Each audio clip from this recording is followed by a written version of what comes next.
So day 5க்கான editorial taking sides. So எப்பவும் போல் first heading and sub heading வந்து அண்டர்ஸ்டாண்ட் பண்ண ட்ரை பண்ணிவிட்டு நம்ம உள்ள எடிட்டோரியலுக்குள்ளே போகலாம். டேக்கிங் சைட்ஸ், டேக்கிங்னா என்னது, எடுக்கிறது. சைடுனா என்னது, இப்போ இந்த சைடா அந்த சைடான்னு நம்ம எடுக்கணுமா, இல்லைனா நம்ம ஏதாவது ஒரு சைடுக்கு மட்டும் போகிறோமா அப்படிங்கிறது தெரியாது. டேக்கிங் சைடு வச்சு இந்த ஒரு அசம்ஷனோட சப் ஹெட்டிங் போகலாம். India's relations with Israel, Israel உடனான இந்தியாவோட relation should not be at the cost of ties with the Arab world. ties அப்படிங்கிறது பெண் எடுத்துக்கிறேன். டைஸ் வித் தி அரபு வேர்ல்டின் உடன் இருக்கக்கூடிய ரிலேஷன்ஷிப்பை நீங்கள் ஒரு பணயமாக வச்சு, இல்லைனா அதை விலை கொடுத்து நீங்கள் இஸ்ரேல் கூட வந்து ரிலேஷன்ஷிப் வந்து மெயின்டைன் பண்ணக்கூடாதுங்கிற மாதிரி ஆத்தர் சொல்கிறாரு. லைக் அரப் வேர்ல்டை கைவிட்டுட்டு நீங்கள் இஸ்ரேல் கூட வந்து போகிறீங்க அப்படிங்கிறது, அங்கே போகிறதுக்கான விலையாக நீங்கள் அரப் வேர்ல்டை விடுறீங்க, அப்படி இருக்கக்கூடாது அப்படின்னு ஆத்தர் மீன் பண்ணுறாரு. Prime Minister Narendra Modi's 24-hour visit to Jerusalem was a significant bilateral outreach to Israel. So மோடியினோட ஒன் டே பயணம் டு ஜெருசலம் ஒரு இம்பார்ட்டண்டான ஒரு பைலேட்ரல்னா, இந்த சைடு அண்ட் அந்த சைடு ரெண்டு பேருமே மீட் பண்ணி ஒரு கான்வோ பண்ணுறாங்க, ஒரு மேபி ஒரு அக்ரிமெண்ட் சைன் பண்ணலாம், டெவலப்மெண்ட் பற்றி பேசலாம். அதான் பைலேட்ரல் அவுட்ரீச் டு இஸ்ரேல். அது வந்து ஒரு முக்கியமான இதுதான், was a significant bilateral outreach to Israel. But a missed opportunity on Palestine with the complex consequences for India's ties with West Asia. அது ஒரு இம்பார்ட்டன்ட் தான், okay. But a missed opportunity on Palestine with complex consequences அப்படிங்கிறது, Palestine கூட இருக்கிற இதை வந்து maintain பண்ணாமல், failing to maintain the relationship, Palestine உடனான மெயின்டைன்ஷிப்பை வந்து நீங்கள் மிஸ் பண்ணுறீங்க. இது வந்து எப்படி மிஸ் பண்ணுறீங்க, வித் காம்ப்ளெக்ஸ் கான்சிக்வன்சஸ்னால் விளைவுகள். அப்போது இந்தியாவுக்கும் வெஸ்ட் ஏஷியாங்கிறது அந்த அராபி ஃபுல்லாக இருக்கிற வேர்ல்டு மொத்தமாக வெஸ்ட் ஏஷியா அப்படிங்கிறது, இவங்க கூட இருக்கிற டைஸு அதில் வந்து ஒரு கஷ்டமான ரொம்ப விளைவுகள் வரும் அப்படிங்கிற இது எப்படி டிஸ்கிரைப் பண்ணுறது, a missed opportunity on Palestine with complex consequences for India's ties with West Asia. So நீங்கள் அங்கே பண்ணுறது ஓகே தான், பட் இதனால நீங்கள் பாலஸ்தீன் கூட இருக்கிற ரிலேஷன்ஷிப்பில் வந்து ஒரு விளைவுகளை வந்து சந்திப்பீங்க. எதில் விளைவுகள், வெஸ்ட் ஏஷியாவுக்கும் இந்தியாவுக்கும் நடுவில் இருக்கக்கூடிய அந்த டையில் வந்து நீங்கள் டைங்கிறது வந்து ரெண்டு பேரும் சேர்ந்து இருக்கிற ஒரு ஃப்ரெண்ட்ஷிப், அதில் வந்து விளைவுகள் வரும். அதை நீங்கள் மிஸ் பண்ணிட்டீங்க, அதை மெயின்டைன் பண்ணுறதுக்கு ஃபெயில் பண்ணிட்டீங்க. மிஸ்டு ஆப்பர்ச்சுனிட்டிங்கிறது அதை தான் சொல்கிறாங்க, மெயின்டைன் ஃபெயில், நம்ம வந்து ஃபெயில் ஆயிடுறோம் அது பேலன்ஸ் பண்ணுறதுல அப்படின்னு. புரிஞ்சிருக்கும்னு நினைக்கிறேன். ஆமாம், கரெக்டாக தான் சொல்லியிருக்கேன். அடுத்த இஸ்ரேலோட பிரைம் மினிஸ்டர் யார், பெஞ்சமின் நேத்தன்யூ என்ன பண்ணுறாரு, ஹேட் அனௌன்ஸ்டு, என்ன அனௌன்ஸ் பண்ணுறாரு, த விசிட், யாருடைய விசிட், மோடியோட விசிட். எப்போ பண்ணுறாரு, டிசம்பரில் பண்ணுறாரு. And confirmed the dates on Sunday, dates எல்லாம் வந்து சண்டே கன்ஃபார்ம் பண்ணிடுறாங்க. இண்டிகேட், இப்படிலாம் அவர் வந்து பண்ணுறது என்ன சொல்ல வருதுன்னா, it is indicating Israel's keen interest in hosting Mister Modi. So மோடியை வரவேற்கிறதுல இருக்கிற அவங்களோட இன்ட்ரெஸ்ட்டை வந்து இது காட்டுது. பிகாஸ் அவர் வந்து டிசம்பர்லேயே சொல்லிடுறாரு, டேட் எப்போங்கிறதெல்லாம் வந்து கன்ஃபார்ம் பண்ணுறாரு. ஒருத்தங்களோட வருகையை வந்து அப்போ ரொம்ப வந்து விரும்பி ஏற்கிறாங்கங்கிறது தெரிய வருது. அதான் வந்து கீன் இன்ட்ரெஸ்ட் அப்படின்னு சொல்லியிருக்காங்க. இங்கே நான் எழுதியிருக்கேன் ஸ்ட்ராங் என்தூசியாஸ்டிக் டிசைர், ரொம்ப ஆர்வமாக இருக்கிற அந்த ஃபீலிங்கை வந்து இது காட்டுது. அப்புறம் ஃப்ரம் மோடிஸ் லேண்டிங், அவர் அங்கே இறங்குனதுலேருந்து, ஃப்ரம்னா இருந்து, from Modi's landing to every engagement up to his departure, டிபார்ச்சருங்கிறது கிளம்புறது, ட்ரெயின் டிபார்ச்சர் சொல்கிறோம்ல, அவர் கிளம்புற வரைக்கும் mister Netanyahu personally escorted mister Modi everywhere. Escorted அப்படிங்கிறது டேக்கிங் சம்மன், ஒவ்வொரு இடத்துக்கும் அழைச்சி செல்றது, கூட்டிகிட்டு போகிறது, உடன் இருக்கிறது. அவர் வந்து எல்லா இதுலேயும் அவர் கிளம்புற வரைக்கும் கூடவே இருந்தாராம், எல்லா இடத்துக்கும் கூட்டிகிட்டு போனாராம், everywhere. After bilateral talks on Thursday, அதுக்கப்புறம் பேச்சுவார்த்தையெல்லாம் தேர்ஸ்டே முடிஞ்சிருச்சு. அதுக்கப்புறம் after bilateral talks on Thursday the two leaders agreed to upgrade, என்ன அப்கிரேட் பண்ணணுமே, இன்னும் நல்லா நல்லா பண்ணணும், மேற்கொண்டு போகணும், அப்டேட் கொடுக்கணும் அப்படிங்கிறது எதுலனா, டைஸ், ரெண்டு நாடுகளுக்கான அந்த உறவு எப்படி, to a special strategic partnership, ஸ்பெஷலான ரெண்டு பேரும் ஸ்ட்ராட்டஜிக்கலாக ஒரு பார்ட்னர்ஷிப் பண்ணுறதுல வந்து அக்ரி பண்ணியிருக்காங்க ரெண்டு லீடர்ஸும், நேத்தன்யாவும் மிஸ்டர் மோடியும். அது மட்டும் இல்லை, and signed a critical technology partnership. நெறைய இந்த எம்ஓயூலாம் சைன் பண்ணுவாங்கல்ல. நெறைய எம்ஓயூ சைன் பண்ணியிருக்காங்க. அதான் அமாங் மோர் தென் 2ங்கிற வரும்போது பிட்வீன் போடுவோம். 15க்கும் மேற்பட்ட அக்ரீமெண்ட் சைன் ஆயிருக்கு. அப்ப among more than 15 MoUs. Okay, sign ஆயிருக்கு. எதுல சைன் ஆயிருக்கு? In AI, agriculture, culture and education இதுல எல்லாமே. They also agreed. இன்னுமே சில இது அக்ரீமெண்ட் பேசியிருக்காங்க. எது? To facilitate the employment of 50,000 Indian workers in Israel over the next 5 years. அடுத்த 5 வருஷத்துக்கு ஒரு 50,000 இந்தியன் ஒர்க்கர்ஸ்க்கு எம்ப்ளாய்மெண்ட்டை மேம்படுத்தும் விதமாகவும் அவங்க சில அக்ரிமெண்ட்ஸ் வந்து பேசலான்னு ஒரு முடிவு எடுத்திருக்காங்க. அடுத்து த என்கேஜ்மெண்ட், மிஸ்டர் நேத்தன்யூஸோட deep praise for mister Modi and the India relationship. இது இது 3யும் சொல்றாங்க. லைக் அவங்களுக்குள்ள இருந்த என்கேஜ்மெண்ட், அவர ஃபுல்லா அழைச்சிட்டு போனது எல்லாம் ஓகே. மோடி கூட வந்து அவர் பேசினது, மிஸ்டர் மோடி அவர் ரொம்ப புகழ்ந்து பேசினது. Mister Netanyahu's deep praise for mister Modi and the இந்தியாவோட ரிலேஷன்ஷிப் வித் இஸ்ரேல். இது எல்லாமே என்னது? was even more intense than during mister Modi's 2017 visit. அப்போ 2017லையும் இவர் விசிட் பண்ணியிருக்காரு. பட் அப்போ விசிட் பண்ணதை விட இப்போ அவங்க மிஸ்டர் மோடியை பற்றி புகழ்ந்து பேசுகிறதா இருக்கட்டும், அவர் கூட என்கேஜிங்காக வந்து ஒரு அக்ரிமெண்ட் பற்றி டிஸ்கஸ் பண்ணுறதா இருக்கட்டும், நம்ம கூட இருக்கிற ரிலேஷன்ஷிப்பாக இருக்கட்டும், இது எல்லாமே இன்னும் ரொம்ப ஆழமாக இருந்துச்சு. Was even more intense. This probably across from the time of the visit as Israel faces growing isolation. இது எப்போயிலிருந்து அப்படியே அக்ரூஸ்ங்கிறதுக்கு இங்கே மீனிங் போட்டிருக்கேன். கிராஜுவலி அக்யூமுலேட்டிங் அப்படின்னா கொஞ்சம் கொஞ்சமாக சேகரிக்கிறது, ஒன்றுக்கு மேலே ஒன்று அடுக்கிட்டே போகிறது, அக்யூமுலேட் பண்ணுறது கிராஜுவலாக கொஞ்சம் கொஞ்சமாக. எப்போயிலிருந்து இந்த மாதிரி கொஞ்சம் கொஞ்சமாக அது வந்து அக்யூமுலேட் ஆகுதுன்னா, from the timing of the visit. அந்த விசிட் அதாவது ஆஸை வச்சு தான் இந்த பாயிண்ட்டை வந்து அண்டர்ஸ்டாண்ட் பண்ணிக்கணும். இஸ்ரேல் வந்து தனிமைப்படுத்தப்பட்டுச்சு. அப்போயில இருந்தே வந்து நம்ம கூட அவங்க சேர்றது கொஞ்சம் கொஞ்சமாக அதிகரித்து வந்துச்சு. Over high casualties in Gaza. Isolation Israel ஏன் ஃபேஸ் பண்ணுச்சு? Over high casualties in Gaza. Over அப்படிங்கிறது ஒன்று நடந்ததுனால தான் தனிமைப்படுத்தப்படுறாங்க. Over what? High casualties in Gaza. Casualties அப்படின்னா என்னது? உயிரிழப்பு. இப்போ இந்த போரில் இஸ்ரேல்னால நிறைய உயிரிழப்புகள் காசால நடந்துச்சு. அதுக்கப்புறம் தான் வந்து இவங்க தனிமைப்படுத்தப்பட்டாங்க. அப்போயில இருந்தே வந்து இந்த இவங்க விசிட்டு இதெல்லாமே வந்துட்டு கொஞ்சம் கொஞ்சமாக வந்து அதிகரிச்சுட்டே வருது. Like relationship with India, Israel நம்ம கூட. அண்ட் மிஸ்டர் நேத்தன்யூஸோட வெஸ்ட் பேங்க் செட்டில்மெண்ட் பிளான்ஸ். இப்போ இவங்க வந்து அந்த காசா அங்கே போயிட்டு வெஸ்ட் பேங்க் செட்டில்மெண்ட் பிளான்ஸ் அப்படின்னா, நான் இந்த எடிட்டோரியல் படிக்கும்போது தான் போய் பார்த்தேன் என்ன அப்படின்ட்டு. லைக் அங்கே இவங்க வந்து ஒரு குடியிருப்பு அமைக்கிறது, லைக் பாலஸ்தீனிய மக்களை வந்து டவுன் பண்ணி இவங்க டாமினேட் பண்ணுறதுக்கான வேலைகளை பார்க்கறது, லேண்டெல்லாம் இவங்களுக்காக கிரியேட் பண்ணிக்கிறது, இந்த மாதிரி செயல்பாடுகள். இதில் இருந்து தான் இவங்க ஐசோலேட் பண்ணப்பட்டாங்க. ஸோ இதுதான் நெக்ஸ்ட் பாயிண்ட்ல வந்து கண்டினியூ ஆகும். இந்த பாஸ்ட் வீக் இஸ்ரேலோட West Bank proposal have been condemned. Condemned அப்படின்னா கண்டிக்கிறது. யாரு கண்டிக்கிறா? By dozens of countries. நிறைய நாடுகள்ல இருந்து எதிர்ப்பு இருக்கு. நேத்தன்யாஹூ இப்படி பண்றாங்க அப்படின்னு. ஸோ இப்படி பண்றனால தான் இவங்களை வந்து ஒதுக்கி வச்சிருக்காங்க. அதுதான் மீனிங் மேல இருந்து வருது கதை. have been condemned by dozens of countries which includes இப்போ இந்த which வந்து countries மீன் பண்ணுது. என்னென்ன கண்ட்ரின்னு இன்க்ளூட் ஆகுது? Germany, France and the UK that have been measured so far. இது வரைக்கும் வந்து இவங்கெல்லாம் வந்து கண்டனம் தெரிவித்திருக்கிறார்கள். ஓகே, அடுத்த mister நேத்தன்யூ heads into an election later this year which will be seen as a referendum on his record. இப்போ நேத்தன்யூ நெக்ஸ்ட் எலெக்ஷனை ஃபேஸ் பண்ண போறார் அவங்க நாட்டில்.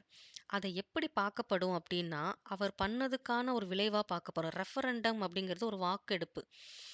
எப்படி மக்கள் வாக்களிப்பாங்கன்னா, ஒருத்தரோட கேரக்டர், அவங்க செஞ்ச செயல்கள் என்னென்ன வந்து அந்த அவங்க பீரியட்ல இருக்கும்போது அவங்க பண்ணாங்கங்கிறத பொறுத்து தானே.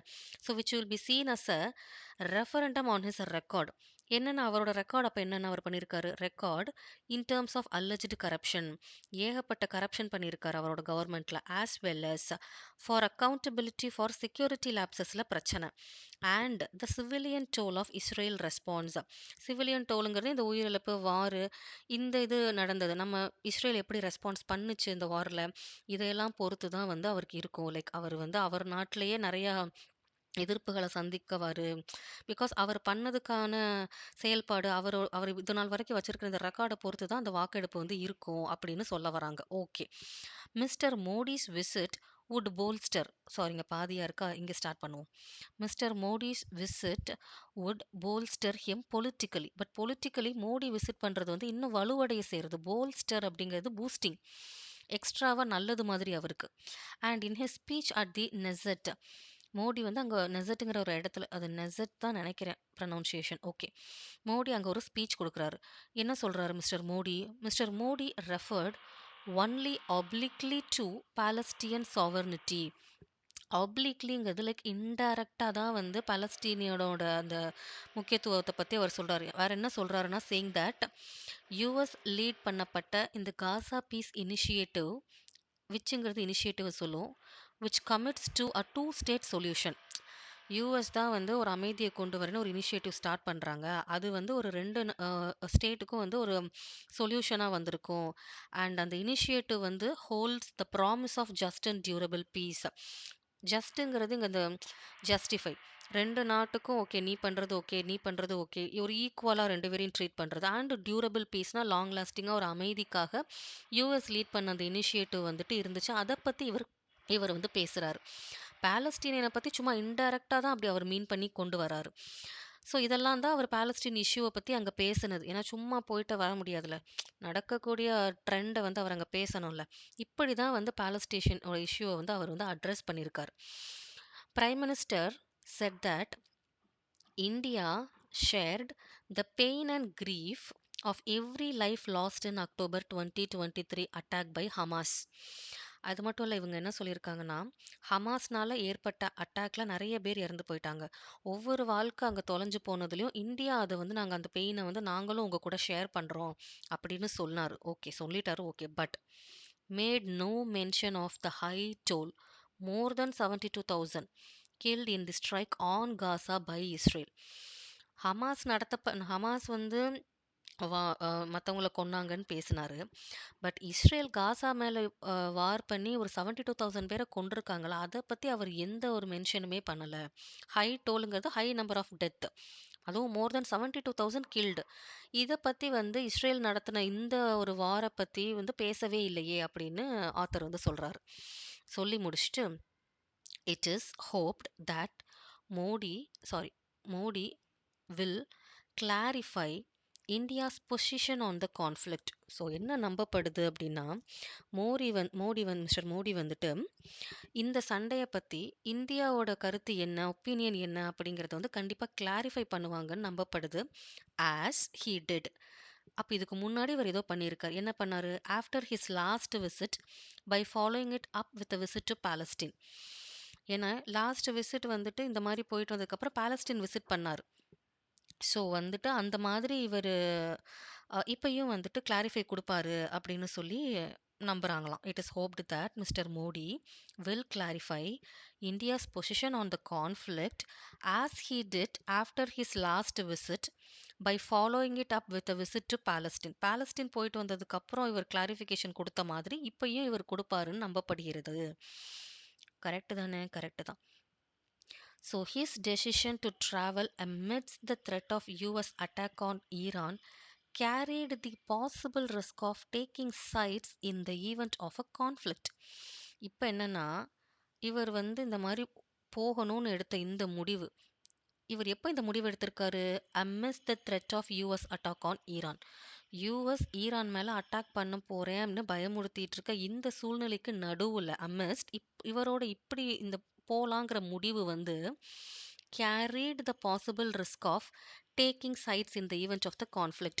இப்போ ஈரான்ல யுஎஸ் இப்படி பிரச்சனை பண்ணுது அப்படிங்கிற டைம்ல நீங்க இப்படி இஸ்ரேலுக்கு போறீங்க அப்படின்னா, அப்போ இஸ்ரேல் பண்றது சரி நீங்க நினைக்கிறீங்களா? நாங்க தப்புன்னு சொல்லி நீங்க இஸ்ரேல் சைடு ஒரு ஸ்டெப் எடுக்கிறீங்களா? பாசிபிலி நீங்க அப்படிதான் பண்ண போறீங்க அப்படின்னு புரிய வருது. அதான் possible risk of taking side in the event of the conflict. அப்போ இந்த சண்டையில் நான் இஸ்ரேல் பக்கம்னு நீங்கள் சொல்ல வரீங்களா? இப்படின்னு பாசிபிளி நினைக்கிறதுக்கான சான்ஸ் நிறையா இருக்குது. அதை தான் வந்து நீங்கள் ஒரு ட்ராவல் எடுக்கலாம் அப்படிங்கிற முடிவை வந்து கொடுக்குது அப்படின்னு ஆத்தர் சொல்கிறார். பியாண்ட் தி பைலேட்ரல் போனது என்னமோ நாங்க 2 கண்ட்ரீஸும் வந்து ஒரு பைலேட்ரலா ஒரு டெவலப்மெண்ட் ஒரு ஸ்ட்ராட்டஜிக்கல் டெவலப்மெண்ட் பேஸ்க்காக தான் அப்படிங்கிறது okay. Beyond the bilateral. The outcome of his visit அவர் போனாரு அப்படிங்கிற அதோட ரிசல்ட் என்னன்னா வில் பி ஜட்ஜ்டு குளோபலி. எப்படி ஜட்ஜ் பண்ணப்படும் குளோபலி அப்படின்னு பார்த்தா by its impact on the larger West Asian neighbourhood. So will be judge globally by its impact. இதோட இம்பேக்ட் வந்து வெஸ்ட் ஏஷியன் நெய்பர்ஹுட் நம்ம நல்லா ஆல்ரெடி இருக்கிற ரிலேஷன்ஷிப் நல்லா இருக்கு, அவங்க வந்துட்டு தப்பா எடுப்பாங்க இவரோட விசிட்டை, ஜட்ஜ் பண்ணுவாங்க அப்படின்னு சொல்றாரு. ஃபர்ஸ்ட் அவரோட அனௌன்ஸ்மெண்ட், அதாவது இந்தியா இஸ்ரேல் யுஏஇ, அப்புறம் India Israel UAE and US 12U2 அப்படிங்கிற ஒரு group would develop new momentum like will be ஜட்ஜுன்னு சொல்லிட்டாங்க. எப்படி ஜட்ஜ் பண்ண போறாங்க ஃபர்ஸ்ட் பார்த்துட்டிங்கன்னா அவர் அனௌன்ஸ் பண்றாரு இந்த மாதிரி குரூப். இது என்னன்னு எனக்கு தெரியல. ஐ திங்க் இந்த இந்த நாடுகள்லாம் சேர்ந்த குரூப்னு நினைக்கிறேன். They would develop new momentum as would India Middle East அப்படின்னு. லைக் ஆல்ரெடி இந்தியாவும் அராபும் இந்த மாதிரி ஒரு குரூப்ல இருக்கும், அதே மாதிரியான இந்த இந்தியா இஸ்ரேல் யூஎஸ் குரூப் வந்து ஒரு நிறைய சேஞ்சஸ் கொண்டு வரும். மொமெண்டம் அப்படிங்கிறது நிறைய நல்ல சேஞ்சஸ். இப்போ வந்து ஒரு ஸ்கீம் சொல்லியிருக்காங்கன்னா அதை அடுத்த சீக்கிரமே இம்ப்ளிமெண்ட் பண்றது, இந்த மாதிரி ஒரு மொமெண்டம், நியூ மொமெண்டம், நிறைய சேஞ்சஸ் கிரியேட் ஆகுறது.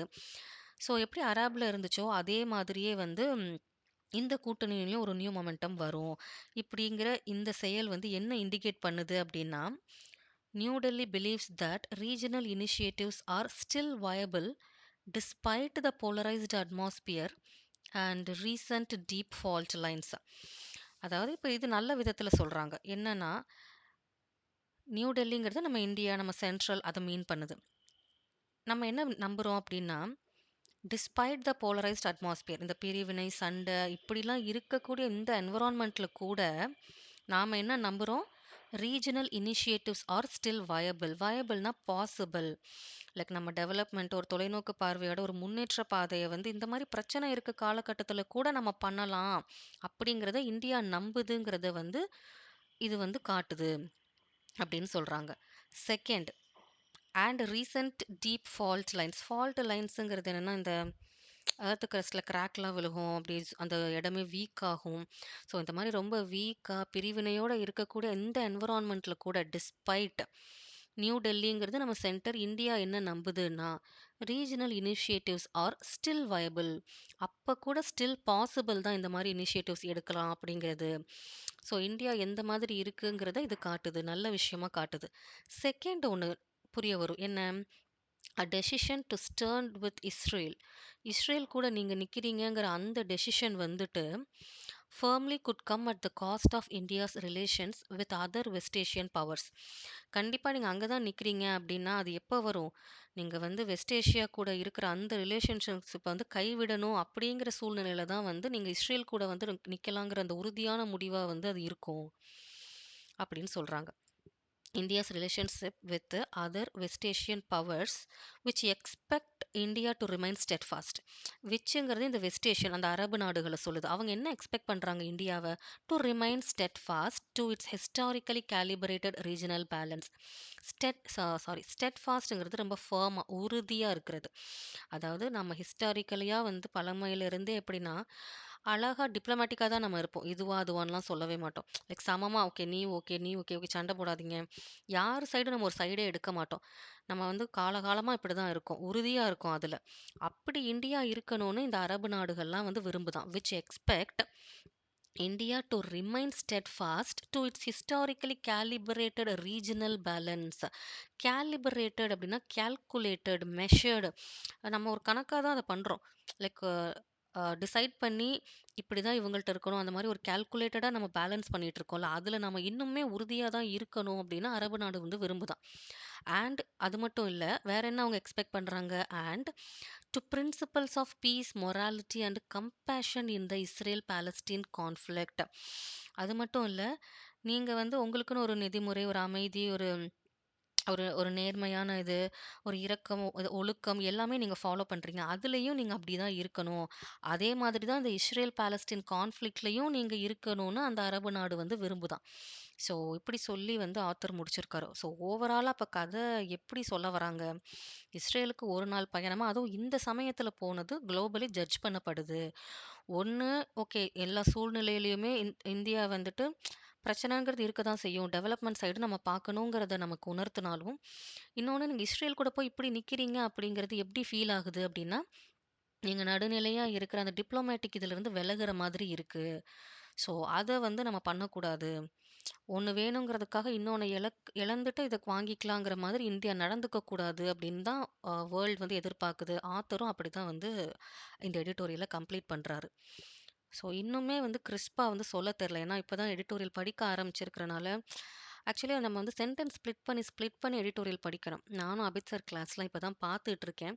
எனக்கு தெரிஞ்ச மாரி இத நான் இப்போ படிச்சிருக்கேன். நம்ம வந்து ஃபர்தரா பண்ண இது நமக்கு வரும். வீக்லி ட்வைஸ் வந்துட்டு நான் எடிட்டோரியல்ஸ் பார்த்துட்ருக்கேன். ஸோ, எனக்கு கம்ஃபர்டபுளா இருக்கிற எடிட்டோரியல்ஸ் எல்லாம் வந்து நான் அப்லோடும் பண்ணிட்டுருக்கேன். ஓகே பார்க்கலாம் இதில ஃபர்தரா என்ன நம்ம இன்னும் இம்ப்ரூவ்மெண்ட் கொண்டு வரலாம் அப்டின்ட்டு. Okay guys. Thank you so much.